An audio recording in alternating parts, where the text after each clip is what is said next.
De fato, a observação de Agamben, de que o estado de exceção generalizado em torno da peste pode gerar uma biopolítica de intervenção dos estados sobre corpos e indivíduos. Nossa, é verdade, a gente precisa ler a porra do Agamben. Se tivesse ocorrido antes das reformas de Deng Xiaoping, provavelmente nem teríamos ouvido falar dessa epidemia. Laissez-faire, livre mercado mesmo, isso que o Dunker e a galera da esquerda associa ao neoliberalismo, é Rothbard, é vender bebê, entendeu? Mas vender bebê não é serviço essencial. E aí não tem vender bebê, entende? A gente já vive sob a lógica do serviço essencial desde sempre. A lógica da quarentena e dos serviços essenciais, ela se enquadra num neoliberalismo aqui. Porque você consegue garantir que os empregos essenciais ao neoliberalismo vão continuar permitidos e agora, como os outros empregos foram proibidos, vai custar muito mais barata a mão de obra para arrumar as pessoas para fazer isso que é serviço essencial. Essa é a glória do negócio. E isso tem tudo a ver com o que eu já falei também sobre por que os filósofos depois das décadas de 60 escrevem de um jeito tão incompreensível se vai falar de sexo. É porque as mulheres não suportam quando a gente dá argumento para elas tomarem lacrada de plebeu. Quando a gente fala bagulho de um jeito incompreensível pro plebeu, elas falam, beleza, vai. Tolerável, tá ligado? Mas se você fala de um jeito que ela sabe que vai reverter num cara que é mais burro que ela, lacrando nela, aí ela não acha tolerável. Aqui, ó, a Paulinha tá trazendo as problematizações pesadas, porque realmente, ó, ela fala aqui, a ideia de que a esquerda fomenta o neoliberalismo me parece fácil de entender. A dúvida é, a direita apresenta uma maneira diferente? O conservadorismo consegue não promover o neoliberalismo ou o liberalismo de alguma forma? Tipo, o feminismo público é uma espécie de superego coletivo. E aquilo que elas proíbem tem uma relação de injunção positiva para o gozo, e não um ato proibitivo negativo. Isso é o que explica os 50 tons de cinza na mão das feministas. E agora, acho que eu consegui já explicar o suficiente sem fazer uma frase problemática demais para ser cancelado pelas manas. Olá, senhoras e senhores. Sejam bem-vindos à leitura ao vivo com comentários do livro novo do Zizek, da Boitempo. Acabei de comprar ele na Amazon. E o prefácio é de um youtuber. O cara deve ter, tipo, vários diplomas, tá chamando ele de youtuber. Ele é tão youtuber, tipo, você sabe que o cara é true youtuber quando o cara tem tretinha com outro youtuber. Então ó, Dunker. Não vem dizer que você não é youtuber não, que você tem tretinha com o Olavo, que também é youtuber. Então o prefácio é dele, vamos ler. Eu sei que o Dunker curte Lacan, manja de psicanálise, então faz todo sentido, porque o Zizek, ele é, acima de tudo, psicanalista, além de filósofo loucão. Ele já tomou exposed do Roger Scruton e tudo mais, tipo, a galera da direita zoa que ele não faz sentido, ele é loucão. É verdade, e eu acho que ele nem negaria. Possivelmente ele até falou isso que eu vou dizer agora, eu não lembro se eu li ele dizer isso ou se eu tô inventando na minha cabeça, mas tanto faz. Que é aquela história do Epur se move que tem no livro do Hegel dele. Sim, o Zizek só fala besteira, no entanto, tem alguma verdade aí por trás do que ele tá falando. Feita essa defesa das loucuras do Zizek, vamos ao prefácio à edição brasileira do Christian Dunker pro livro do Zizek. Neste breve diário dos meses da peste, Zizek nos apresenta os fotogramas da chegada da crise, menos do que previsões sobre um futuro novo mundo. Eles são o testemunho do impacto do vírus no debate intelectual, particularmente nas ideias de esquerda de forma mais singular, apontam se a crise afetaria ou não a ideia de comunismo. Blá blá blá, crise econômica, divisão social, gramática paranoica da produção de inimigos, justo, da autopurificação e do higienismo, anticorrupção. Aqui a diferença pode ser explicada em contexto. Hábitos de higiene e limpeza como lavar as mãos, espirrar com proteção e até mesmo usar máscara são bem-vindos e necessários. Nesse momento, eles ganham nossa simpatia para se transformarem em uma máxima com força de lei. Mas imaginemos que agora surge um movimento afirmando que todas as doenças de que padecemos remontam a maus hábitos dos chineses e suas sopas de morcego. Em seguida, propomos isolamentos dos chineses e depois o ódio social contra os comunistas, chegando ao ponto de vencermos uma eleição e governarmos por meio da retórica contra os vermelhos, os quais, ao fim e ao cabo, tornam-se nossos verdadeiros e genéricos inimigos. Pois esse foi um cenário possível no Brasil antes do novo coronavírus. Na gramática paranoica só há dois, eu e o outro. Se estou certo, o outro está errado. Se o outro está com razão, tenho de admitir eu mesmo minha própria loucura. Talvez o signo de sanidade em Zizek esteja nesse movimento de perguntar-se, aberta e francamente, qual é o limite entre nossa paranoia particular e nossa paranoia pública. Porque de fato, quando essa fronteira se desfaz, outras fronteiras ideológicas e raciais são imediatamente criadas. A fronteira entre o particular e o público exerce uma função subjetiva fundamental. Opa, peraí, esse assunto é interessante. A fronteira entre o particular e o público exerce uma função subjetiva fundamental. Ela nos diz que tipo de gozo podemos nos autorizar e que tipo deverá permanecer interditado. Ou seja, nosso gozo sempre é determinado pelo que imaginamos, conjecturamos, hipotetizamos sobre o gozo do outro. Aferir se ele goza mais ou se ele goza menos determina o quociente de insatisfação que estamos dispostos a aceitar e a fronteira do excesso de gozo do outro, que desencadeia nossos piores processos de segregação, discriminação e distanciamento. Ousado. Antes de eu tentar interpretar, vamos ler um pouco mais o que ele fala. Gozar sem entraves é um horizonte determinado pelo outro. Quando este outro tem um semblante definido, como chinês, comunista ou inimigo, tudo se ajustará ao nosso cálculo neurótico do gozo. Ocorre que o que nossa gramática bolsonariana de gozo não esperava é que existisse um terceiro nessa equação. Nesse caso, a economia do entrave de gozo sai de controle. Esse terceiro, contra o qual todo o delírio se erige, é então negado pela demarcação de uma linha obscena das formas de vida dispensáveis. Alguns vão morrer, lamento é a vida. O coronavírus parece ter posto à luz a verdade latente em nossa forma de vida neoliberal. É preciso acelerar sempre, é impossível parar. Quem está contra o mercado é comunista, queremos o Estado mínimo, e a opção final, vida ou economia. Mas onde estão os argumentos neoliberais agora? Como se lida com uma peste à moda neoliberal? A psicanálise é uma peste, porque suspende as relações de ordem e obediência, de norma e patologia, de bons costumes e transgressão, mostrando que, em cada um de nós, existe um infectado, assim como um ditador enlouquecido, interessado em negar a sua existência e dignidade. Seria bom dizer, logo, que 2 espectros rondam a Europa. Tô me perguntando se vale a pena a gente ler isso ou se ele tá só panfletando para defender, porque, tipo, é possível que ele esteja fazendo todo esse blá blá blá porque o Zizek pega pesado demais contra o autoritarismo dos defensores, sabe, dos Corona Boys. É porque eu sei que, tipo, o Sloterdijk fala isso, né, que o maior problema da sociologia é que o objeto de crítica da sociologia é o cliente da sociologia. E aí é meio complicado. O sociólogo precisa, tipo, não só estudar a sociedade, como ele precisa vender esse estudo à sociedade. E aí, cada vez mais, o cidadão analisado se torna simplesmente o cliente do produto. Mas vamos ver. Depois a gente volta a tal. Mas só me encher um pouco o saco porque é por causa daquela história da falta de simetria. É óbvio que isso daí é real, só que eles nunca fazem a problematização de tipo, ué, então o que a esquerda tá com esse papo faz anos de que ninguém pode gozar a menos que seja nos moldes feministas? Só pode ter o prazer legalizado pelas manas, tá ligado? Cadê essa problematização? Cadê de uma edição da revista Cult? Se tiver, vai estar lá mega escondido no meio de uma nota de rodapé. Agora é Zizek mesmo. O vírus da ideologia. Muito já se escreveu a respeito da epidemia do coronavírus. O que mais eu poderia acrescentar na condição de observador, não especialista, munido de um acesso muito limitado a dados? Ora, talvez seja justamente o caso de levantar a seguinte questão aqui. Onde terminam os dados e onde começa a ideologia? O primeiro enigma evidente, há epidemias muito piores em curso, então por que uma obsessão tão grande com esta se há milhares de pessoas morrendo todos os dias por conta de outras doenças infecciosas? Olha só, lembra que eu acabei de dizer? Será que ele tá sendo tão anti-bolsominion? Eu fiquei com medo dessa introdução do Dunker ser só um chibolete. Blá blá blá blá blá blá, juro que eu não sou bolsominion. Por quê? Porque o Zizek já abre o livro dando o óbvio, que por alguma razão ficou simbolizado hoje na figura do Bolsonaro. Então veremos. Quanto mais nosso mundo estiver conectado, mais um desastre local pode deflagrar um pavor global e eventualmente uma catástrofe. Um lembrete de como, mesmo com toda a sua formidável atividade de transformar a natureza, o ser humano continua sendo somente mais uma das espécies vivas do planeta. O próprio efeito socioeconômico catastrófico de um surto tão pequeno deve-se a nosso desenvolvimento tecnológico, as viagens aéreas. Um século antes, uma irrupção dessas teria passado desapercebida. O desenvolvimento tecnológico nos torna mais independentes da natureza e, ao mesmo tempo, em outro patamar, mais dependentes dos caprichos da natureza. Isso vale também para a disseminação do coronavírus. Se tivesse ocorrido antes das reformas de Deng Xiaoping, provavelmente nem teríamos ouvido falar dessa epidemia. Então, de que forma vamos combater o vírus quando ele simplesmente se multiplica como uma estranha forma de vida parasitária invisível, uma entidade morta-viva espectral, cujo mecanismo de funcionamento preciso permanece basicamente desconhecido a nós? Essa falta de conhecimento que provoca pânico. E se o vírus sofrer uma mutação imprevisível e deflagrar uma verdadeira catástrofe global? Esta é minha paranoia particular. Será que o que está por trás do pânico demonstrado pelas autoridades, apesar dos efeitos práticos até agora serem relativamente modestos, reside no fato de que eles sabem, ou ao menos suspeitam de, algo a respeito das possíveis mutações que eles não querem divulgar, a fim de evitar confusão e inquietação no público geral? Uma coisa é certa: isolamento, novos muros e mais quarentenas não resolverão o problema. Precisamos de solidariedade incondicional e de uma resposta globalmente coordenada, uma nova forma daquilo que certa vez se chamou de comunismo. Se não orientarmos nossos esforços nessa direção, a Wuhan de hoje talvez venha a ser a imagem da cidade de nosso futuro. Muitas distopias já imaginaram um futuro semelhante. Ficamos em larga medida em casa, trabalhamos de nossos computadores, nos comunicamos via videoconferência, nos exercitamos em aparelhos no canto de nosso home office, em frente a uma tela de sexo explícito, e encomendamos comida a ser entregue em casa. Há contudo uma perspectiva emancipatória inesperada escondida nessa visão de pesadelo.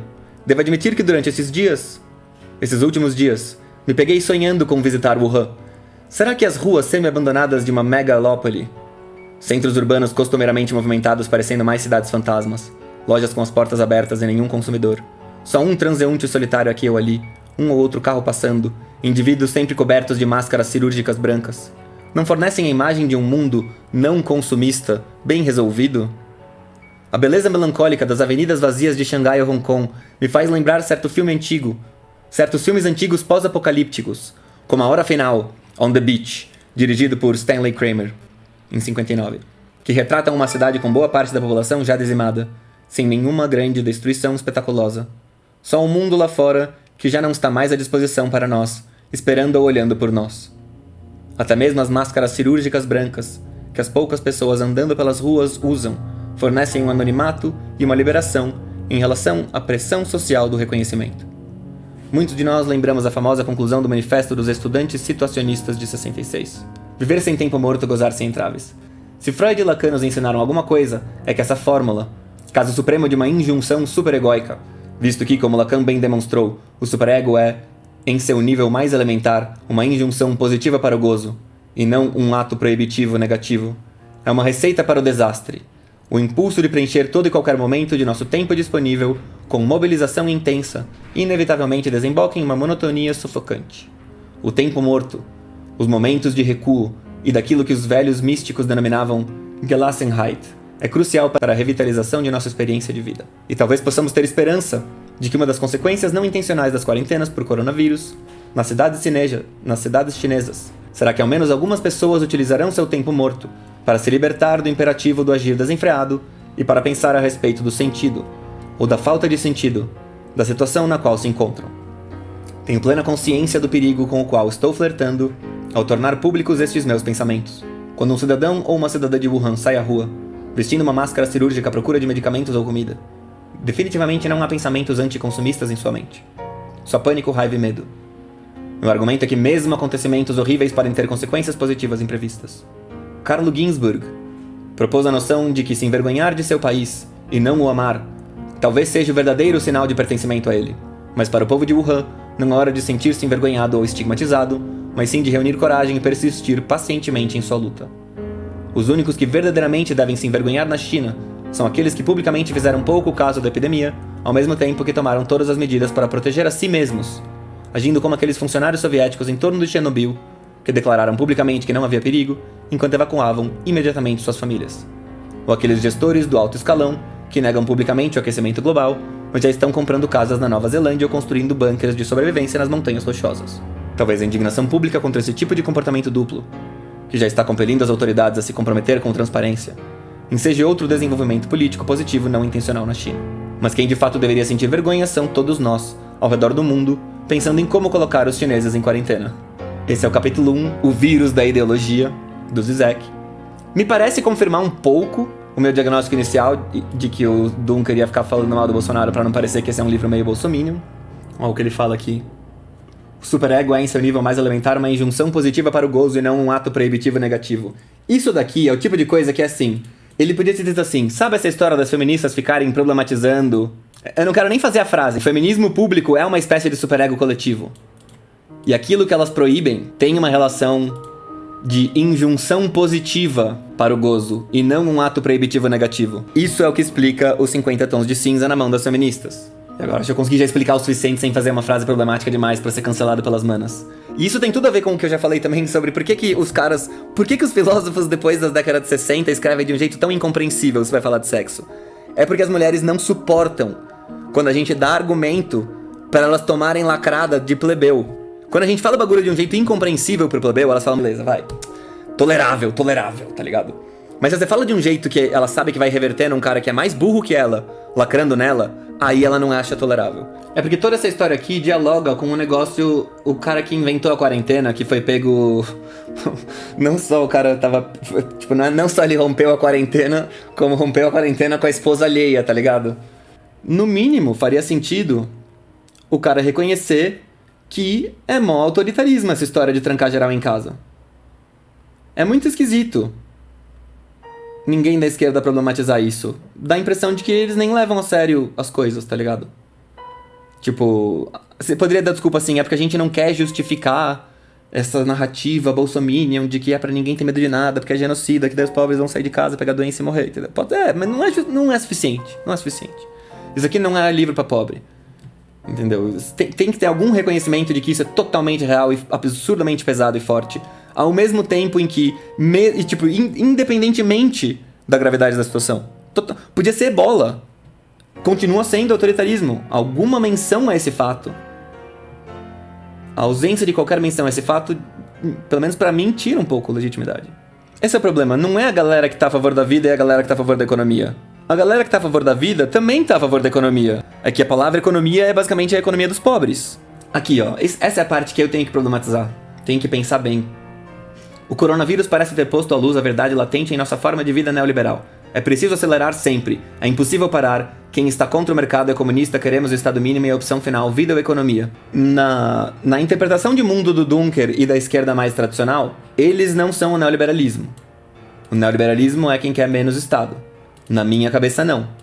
É uma forma de fazer Estado que adultera o livre mercado e faz com que ele não seja livre, mas funcione de um jeito específico, que rouba pra X players, mas supostamente é pra não ter crise. As quarentenas e tudo mais se enquadram perfeitamente no esquema neoliberal, porque neoliberal não é total livre mercado, e sim serviços essenciais. A lógica dos serviços essenciais é a lógica do neoliberalismo perfeito. O neoliberalismo, você vê a descrição do Milton Friedman, acho que vale a pena a gente pegar aqui. Laissez-faire seria libera tudo e foda. Mas neoliberalismo é vamos garantir que as coisas deem certo. O que é neoliberalismo? O neoliberalismo surge como uma terceira via, como uma alternativa ao liberalismo clássico, laissez-faire puro, com o mínimo de intervenção mesmo, e o planejamento socialista, centralização total do poder no Estado. E o contexto do neoliberalismo é o contexto em que, por volta da década de 30, você tem a crise de 29 ali, e você tem um monte de problemas econômicos que o consenso das pessoas é a culpa foi do liberalismo clássico, a culpa foi da falta de regulação. Então é uma combinação entre o planejamento socialista e o livre mercado laissez-faire, mas de um jeito bem específico, que é tutelado pelo Estado. Isso é que é importante vocês entenderem, porque o termo neoliberalismo virou uma bagunça. Explicar o que esse termo vai iluminar vocês um pouco a respeito de algumas confusões, de por que essas confusões se propagam exatamente deste jeito. Então tenham em mente que a explicação que eu tô dando aqui serve para você responder na prova do professor de esquerda, de direita e tanto faz. Porque você tem que ir atrás de quem que é o neoliberal autodeclarado. Quem que está defendendo essa teoria, para você ver o que ela realmente é, em vez de ficar só olhando para quem tá xingando ela. Então, você pega, por exemplo, Milton Friedman. Ele defende essa doutrina naquele texto dele de 1951. Neoliberalism and its Prospects. E o que ele fala especificamente, ele tá falando assim, a crença coletivista no Estado e não sei o que, foi um problema. A crença do liberalismo clássico de que o individualismo puro, sem nenhuma intervenção do Estado, é o que funciona, é um problema. Então o que a gente faz? Ele fala que uma nova fé deve evitar ambos os erros. Que ela deve colocar uma limitação severa no poder do Estado de interferir na vida dos indivíduos, mas precisa explicitamente reconhecer que existem importantes funções positivas que precisam ser feitas pelo Estado. Isso está explicitamente escrito pelo Milton Friedman. Isto é neoliberalismo. E assim, em que direção que é a intervenção do Estado? Porque isso quando você fala intervenção, parece que o Estado está de fora e ele se mete de vez em quando, mas não é isso que é neoliberalismo. A ideia é que você substitui o livre mercado, o laissez-faire, por uma economia de mercado, por uma ordem competitiva. Essa é a ideia aqui. E é por isso que no neoliberalismo, o livre mercado está na mão do Estado. Essa é a grande diferença. Liberalismo clássico, o livre mercado, ninguém está nas rédeas dele. Ele está livre para ir em qualquer direção. E no neoliberalismo, não. Os caras falam, se você deixa o capitalismo solto, o livre mercado sem regular, dá errado. Então, como a gente faz para não dar errado? A gente cria um framework, a gente cria toda a estrutura necessária para que a economia de mercado funcione na direção certa. Esta é a ideia do neoliberalismo. É a ideia de promover uma competição melhor. Porque a competição é que faz com que a produção cresça e o... Saca só, isso é que é essencial. A ordem competitiva. O acirramento da competição, porque a competição é o mecanismo que gera o progresso, entendeu? A ideologia neoliberal tem a ver com essa história. O que o livre mercado tem de bom? Essa competição que faz com que tudo melhore. Então vamos torcer a faca desse negócio. A lógica da quarentena e dos serviços essenciais ela se enquadra num neoliberalismo aqui. Porque você consegue garantir que os empregos essenciais ao neoliberalismo vão continuar permitidos e agora, como os outros empregos foram proibidos, vai custar muito mais barata a mão de obra para arrumar as pessoas para fazer isso que é serviço essencial. Essa é a glória do negócio. Você faz parte do esquema como, sabe, todas as corporações que vendem serviços essenciais, dão um jeito de pressionar o esquema para fazer com que o esquema delas continue viável por meio dos serviços essenciais. O resto que se dane. Essa é uma das coisas que eu mais desprezo nessa história toda. Desemprego produzido artificialmente para desvalorizar a mão de obra do trabalhador. Isso pra mim é a essência do câncer. Só porque eles querem botar meia dúzia de lei trabalhista, não resolve, mano, não resolve. Não chega nem perto de ser suficiente do que essa insistência em botar todas as mulheres pra trabalhar, todos os estrangeiros pra trabalharem no seu território também e tudo mais. Isso desvaloriza demais. E essa história de proibir metade dos empregos faz a mesma coisa. Então você bota o dobro das pessoas pra trabalhar, então agora a mulher também trabalha, e agora você proíbe metade dos empregos. Mano, é muito... é nesse sentido que eu digo que é neoliberal, porque, a essência do liberalismo mais clássico seria lucrar em cima dessa competição. O neoliberalismo põe isso num 2.0. Só que, mesmo os Noam Chomskys da vida concordam que liberalismo clássico é um bagulho, revolucionário, raiz, fudido, sabe? Animal, livre mercado puro. Mas ninguém deixa. Todo mundo que tem poder se mete no meio disso. Então essa nem é a discussão. A discussão é mais que... Vocês me desconcentraram com a pergunta. Bruxa da alvorada. Beijar na boca do amigo para tirar ele da seca me faz gay? Meu chat é uma miséria. Não, cadê meus comentários de qualidade? Deixa eu ver. Competição com o juiz pago é neoliberalismo. Exato, Baiado. É exatamente essa lógica, é da competição com o juiz pago. É do livre mercado com, laissez-faire, livre mercado mesmo. Isso que o Dunker e a galera da esquerda associa ao neoliberalismo é Rothbard, é vender bebê, entendeu? Mas vender bebê não é serviço essencial. E aí não tem vender bebê, entende? A gente já vive sob a lógica do serviço essencial desde sempre. O nosso esquema nunca foi o esquema true liberal. O nosso esquema é o de que tem um monte de coisa que é proibida. E daí se você quiser fazer, se a mulher quiser ter como emprego parir e vender bebês, tá ligado? Eu quero fazer isso da vida, ué, por que não? Não pode fazer isso, tá proibido, não pode vender bebê. Se pudesse, os pais iam comprar, uma mulher bonita poderia fazer disso uma carreira, entendeu? Dos 16 até os 20 e tantos ela faz um bebê por ano. Bebês loiros gloriosos, tá ligado? Ela arruma um Chad super perfeito, maravilhoso pra parir nela. E aí, não pode, não é serviço essencial. Todas as drogas proibidas, tudo. É isso, não é serviço essencial, não é produto essencial. A lógica de um Estado que permite ou não o que pode ser vendido não é simplesmente coisa de comunista isso. Isso é neoliberalismo. Faz mal pra economia permitir a venda disso.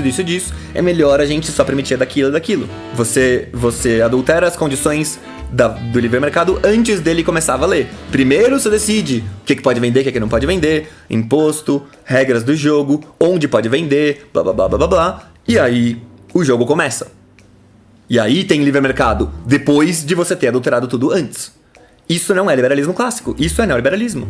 E a galera da esquerda que não prega a revolução total é literalmente isso. Eles querem o livre mercado lá, mas vamos dar uma adulteradinha para as meninas ganharem mais, para poder ter uma paridade. Vamos, sabe, é isso.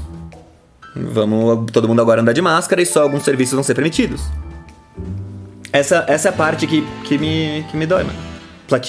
Paulinho. Afinal, Platinho BR, usando de sua futurologia, o Brasil pode virar laissez-faire ou caminharemos para o neo-meta? Mano, nunca vai ter laissez-faire, você tá louca? Não existe. Não faz o menor sentido, é a coisa mais utópica do universo. É literalmente o paraíso. O máximo que vai ter é cripto, tá ligado? É o mais próximo que dá pra ter, mano. A lógica do laissez-faire puro é a lógica do como evitar, a priori, todo tipo de opressão. Não tem como.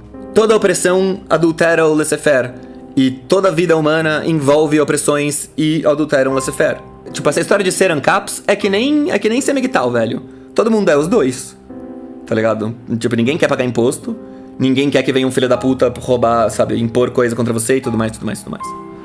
Mas você só detecta o cara como ANCAP se ele for lá e botar o símbolozinho de ANCAP e sair por aí, tá ligado? Ou você é o jogador ou você é o juiz pago, exatamente, balado.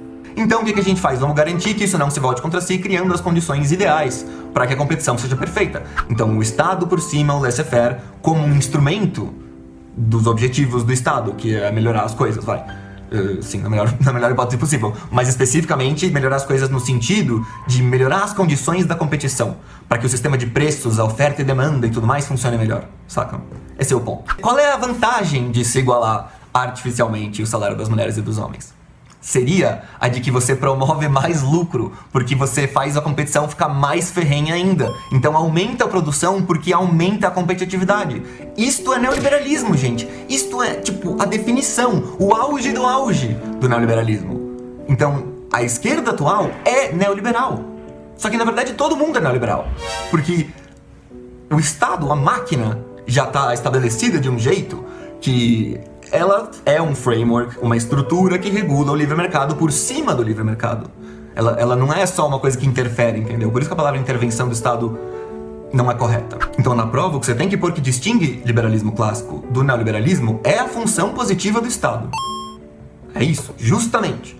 Então, tá. E aí, por que então que fica dando problema? Porque o termo cai um pouco em desuso e lá pela década de 80, 90, surgem novos caras que começam a ter o termo neoliberal associados a eles, sem que eles necessariamente digam que eles são neoliberais, e a ideia deles é desregular.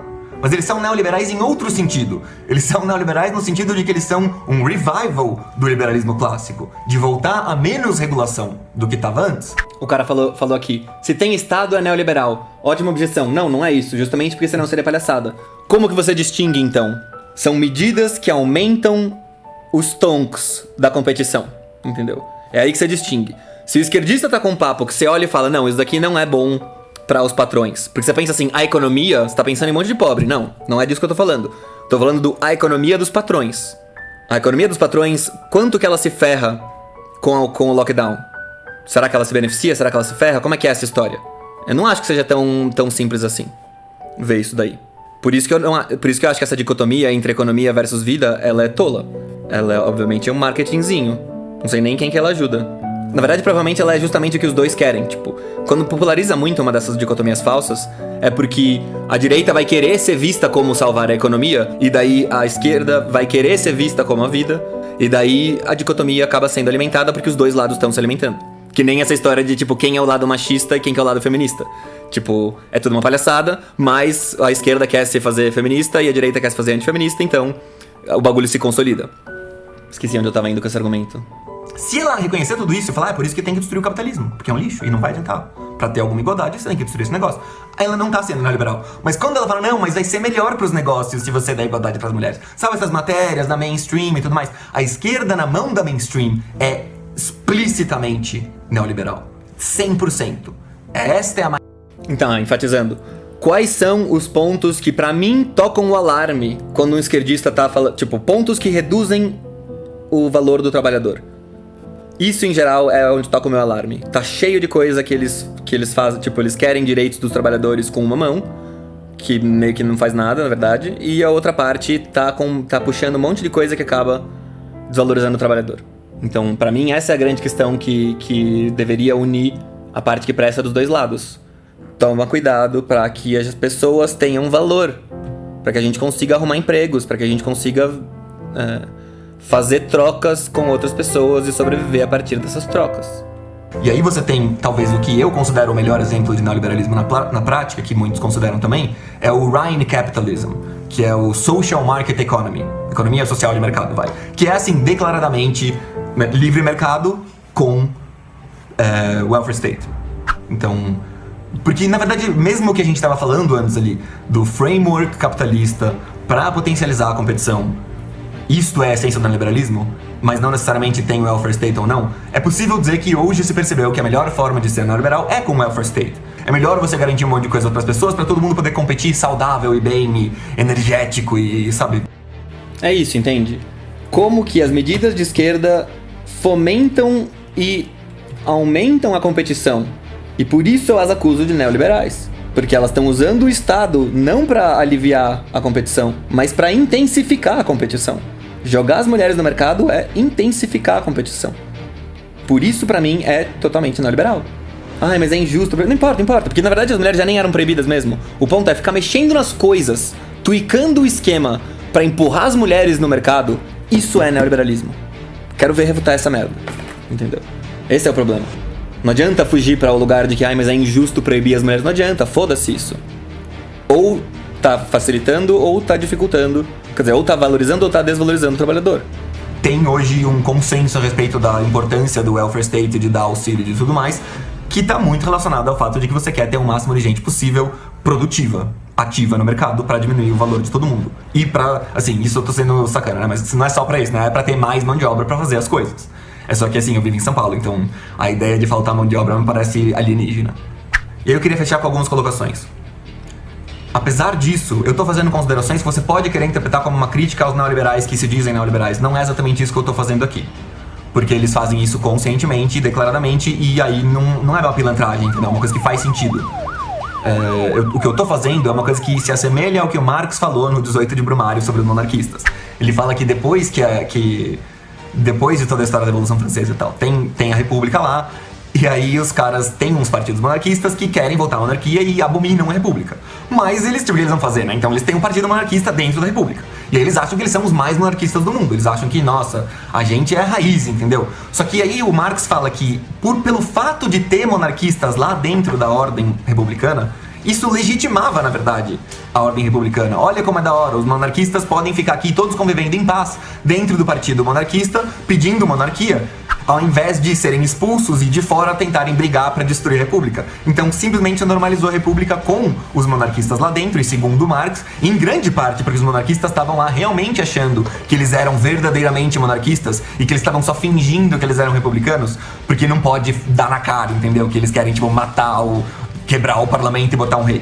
E isto é idêntico ao que a esquerda de agora faz, que é, supostamente, eles só não falam as coisas tipo, sim, a gente quer botar fogo nesse parlamento aqui e botar o Stalin de volta no poder, entendeu? Que supostamente é isso que eles realmente querem, o verdadeiro plano, e a máscara que eles usam é de fingir que eles são mais democratas do que eles verdadeiramente são. Mas o ponto que o Marx faria, na verdade, quer dizer, o ponto que eu tô fazendo, usando a analogia que o Marx fez com os monarquistas, é dizer que o fato de que a gente tem um monte de comunistinha na ordem democrática pregando o comunismo e jurando que eles são os comunistas e tal, isso acaba legitimando a ordem democrática que permite que eles existam lá dentro. Aqui, ó, a Paulinha tá trazendo as problematizações pesadas, porque realmente, ó, ela fala aqui: a ideia de que a esquerda fomenta o neoliberalismo me parece fácil de entender. A dúvida é, a direita apresenta uma maneira diferente? Porque, tipo, esse é o risco. Se não tem nenhuma diferença, se a direita vai fazer exatamente a mesma coisa, daí tudo que eu tô fazendo é só, tipo, falar blá blá blá, vota na direita, sabe? Ou pode ser visto dessa forma porque eu não tô problematizando a direita. O conservadorismo consegue não promover o neoliberalismo ou o liberalismo de alguma forma? O problema pra mim aqui seria o seguinte: o conservadorismo é que nem o feminismo, sabe? Não existe. E daí o conservadorismo é o marketing da direita, que nem o feminismo é marketing da esquerda. Na prática, a máquina... ela não sabe o que existe mesmo, qual é o real. O real é uns caras sentados nos cargos canetando umas coisas e tudo mais. E daí eu acho que tipo, o poder do entre aspas conservadorismo na mão da direita hoje é tão nulo quanto o poder do feminismo na mão da esquerda, porque é só blá blá blá que quem tem poder vai usar. Tipo, tô sendo trasímaco aqui, eu acho que é meio que isso, entendeu? A conveniência do mais forte. Tipo, o que é conservadorismo? A conveniência do mais forte, e feminismo também. Tipo, esse é o meu diagnóstico de como foi. Todas as coisas conservadoras são no máximo um sonho. É porque me parece bizarro. É que assim, vamos fazer... Começa assim o problema. Pra mim é óbvio que todo mundo prefere um negócio tradicional desde que funcione. Eu não tô convencido dessa defesa dos degeneradores, sabe? Que, teoricamente, as feministas odeiam casamento tradicional. Não tô convencido. Porque você vai lá discutir com elas quando não é discussão pública, sabe? Quando é conversa real, e você percebe que na própria cabeça delas o que sustenta a oposição à tradição é o fato de que a tradição não funciona. É o argumento do, mas depois o cara vai trair, entendeu? Só, pera. Você começa a perceber, se esse negócio não acontecesse, se o cara não sacaneasse, teria firmeza? Sim. E mesmo no migtal mais radical, a argumentação do cara vai cair no mesmo lugar. Vai cair então, se a mulher respeitasse tal e tal coisa, aí seria de boa? Meio que seria, entendeu? Então pra mim é bizarro porque assim, a história de ser conservadorismo versus alguma outra coisa é tão bizarra porque é tão óbvio pra mim que, entre aspas, o conservadorismo é superior. Quer dizer, casamentos que funcionam são tão superiores a lixo, sabe? A família funcionando tudo direitinho é tão superior a quando tudo dá errado, que eu não acho que o debate será que é melhor a família tudo funcionando versus será que é melhor a família não tradicional com 5 camelos e 3 crianças, tá ligado? é porque essa galera que defende a família não tradicional das 5 camelos e 3 crianças é porque eles acham que já deu errado, já não tem mais família tradicional, isso daí não vai funcionar, não existe, blá blá blá, tem que ir para outro lado. Eu não acho que daria, daí assim, entrando mais a fundo na questão, eu não acho que daria para separar entre esquerda e direita, porque eu acho que isso junta um monte de gente. Então seria assim, porque a esquerda e a direita são só os blá blá blás. Teria que ver, será que alguém, no máximo seria assim, você acha que alguém consegue pegar os blá blá blás de direita? Ou você acha que alguém consegue pegar os blá blá blás de esquerda e se transformar em marketing para fazer alguma coisa útil, não liberal, sabe? No máximo seria isso. Eu acho que o que acaba acontecendo na prática, que a galera não calcula, é sempre essa mistura entre as merdas da direita e as merdas da esquerda. O que acontece na prática não é o que um faz ou o que o outro faz. É a composição entre os governos de esquerda e os governos de direita, amontoando coisas umas sobre as outras. E aí aquilo que realmente acaba acontecendo e funcionando é o que os dois estão de acordo.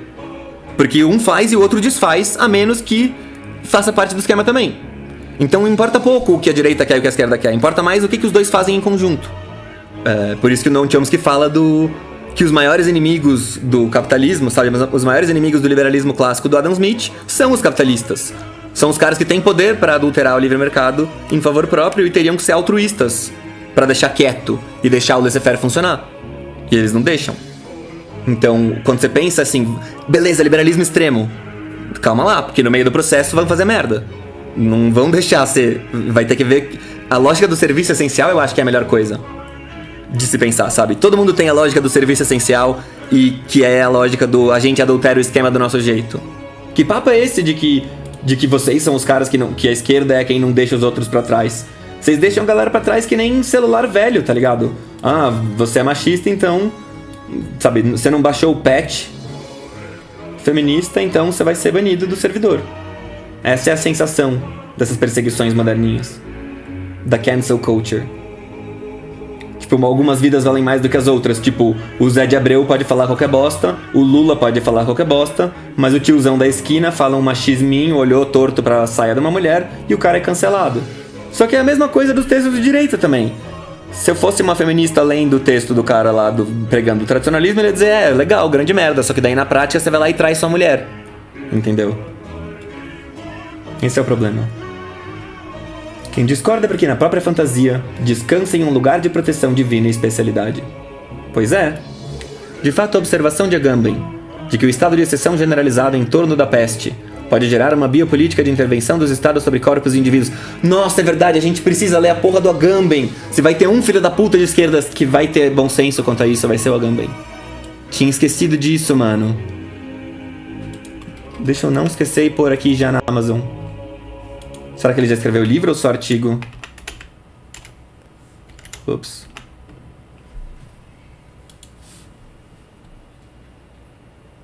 Estado de exceção. Reflexões sobre a peste. Muito bom, muito bom, mano. Vamos ler. George Agamben, em breve. Christian Dunker, tem um dele também. Arte da quarentena para principiantes. Olá, o capitalismo reinando, mano. É isso. Então não, mas essa é a lógica. Os quarentena boys sabem fazer dinheiro na quarentena. Eles têm as suas capacidades e diplomas, eles montam os seus novos negócios baseados na quarentena, eles surfam a onda da quarentena porque eles são a classe dominante. Qualquer coisa que aconteça, a galera mais dominante consegue montar em cima e lucrar mais ou menos, porque o que determina mais as sociedades humanas não é a nossa relação com a materialidade da natureza das coisas, mas a nossa relação com outros seres humanos. Isso seria a essência do fetichismo da mercadoria. Achar que a nossa relação com a coisa é o que determina mesmo. Mas não, é a relação com a outra pessoa que está refletida na coisa. Nunca houve experiência social de medo e de pânico que não tivesse sido aproveitada por tiranos e formas políticas regressivas. Ah, bom, puta, também essa é outra coisa que eu já devia ter dito desde o começo, né? O meu canal é um canal de tentar ajudar sem tentar impor a minha pauta. Eu parto do pressuposto de que qualquer que seja a minha pauta, ela é irrelevante porque eu não sou bom em fazer pauta. Eu não sou melhor em... Tipo, eu não sou melhor do que ninguém em saber como que o mundo deveria ser. Em inventar lá a minha agenda, tá ligado? Cada um tem suas agendas lá. Por que eu insisto em não estar em bruxelismo cultural, em não me fixar numa agenda e tal? Porque eu até teria, eu até conseguiria. Beleza, vou sentar e tirar o dia pra fazer o que eu acho que deveria ser implementado. Vai ser qualquer bosta, vai ser que nem qualquer outra coisa. Pra mim vai ser um exercício narcísico. Então dane-se, eu não perco meu tempo pensando nisso. Tô tentando ajudar todo mundo. Que é honesto. Então qual é a minha história, qual é a minha posição com essa história de corona? Mano, eu não quero pegar doença e eu vou ficar o mais lockdown possível. E eu vou obedecer todas as ordens. Porque eu sou um mero plebeu. Apesar disso, eu vou problematizar o que me parece estar sendo negligenciado pela galera da esquerda, como sempre. Esse meu lugar é meio estranho, né? Porque, como pra mim não existe o cara ser esquerda, o que você tem é o espaço da esquerda. E quando eu tentei começar a escrever, era pra esses espaços. Eu seria uma crítica interna. E eu acabei sendo relegado a outra coisa, né? Acabei sendo relegado a fazer, tipo, a crítica externa. Só que tem esse particular que é totalmente diferente dos outros, que é eu assumo... Tipo, eu estou falando pra eles. Por isso que também essa história de, tipo, a lacração me encontrar e me cancelar... Eu não tenho só medo disso, é uma coisa dupla. É porque eu realmente acho que, como eu tô usando o vocabulário deles, no meio de um exposed lacrador, vai ter gente que vai sacar. Calma aí, vamos entender melhor isso aqui. Tá ligado?